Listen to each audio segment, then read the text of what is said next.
Malakas ako sa tagalista. Mga kasama ko, nagtatrabaho pa dun. Ako nandito na.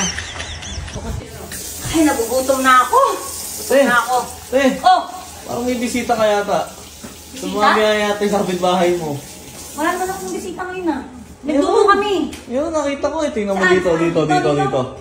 Hala, Tingnan mo, dumadami yata yung kapitbahay mo. mami yung kapitbahay ko. Nasaan? Wala. Ay! Oh! May mga bisita nga. Ay, kumakain. La! Naunahan ka pa?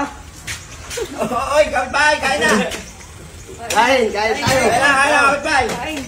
Bakit ang dami nyo ata? Nagtupad ba kayo? Ha? Ba't parang dumami kayo? Inimbitahan niya kami. Sinama niya kami dito eh. Aba.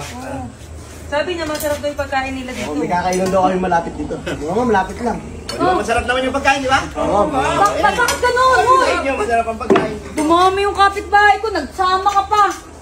Alam mo, kapitbahay. Kailangan pa si boss niya ko. Oo, si Halika na. Parang araw. Ah, talaga naman, oh. Uy, tara lang dito. Tingnan mo, ang dami. Ito pa, oh, isa. Ito pa, isa. Ano ka? Napakadami. Ilan yan. Ano ka ba? Napakadami. Oh. Alam mo yun, mas madami, mas masaya. Tsaka parang... Di ba? Oh, the more the Gutom na merrier. gutom sila, din nila ako pinapansin. Tingnan mo. Oh, wala nagsasalita. Nananaginip ba ako? Sarap. Ang daming parang anda. Oo.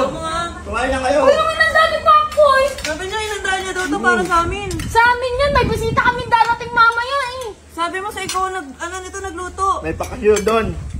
Tingnan niya ang pakain. Dito mo. Ah, ganon. Dito ha. Sarap naman, sabi mo, masarap nga.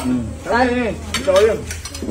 Sana lumipat na si Pacboy ng bahay. Kung kailangan niyo po ng kapitbahay, pwede niyo po si Pacboy kunin. Ano yan, medyo malakas lang kumain. Tingnan mo, oh. Malinis ako nakapaligiran. Dahil ina akong tupad. Malakas lang talaga ako kumain. Malakas ako sa tagalista. Mga kasama ko, nagtatrabaho pa dun. Ako nandito na.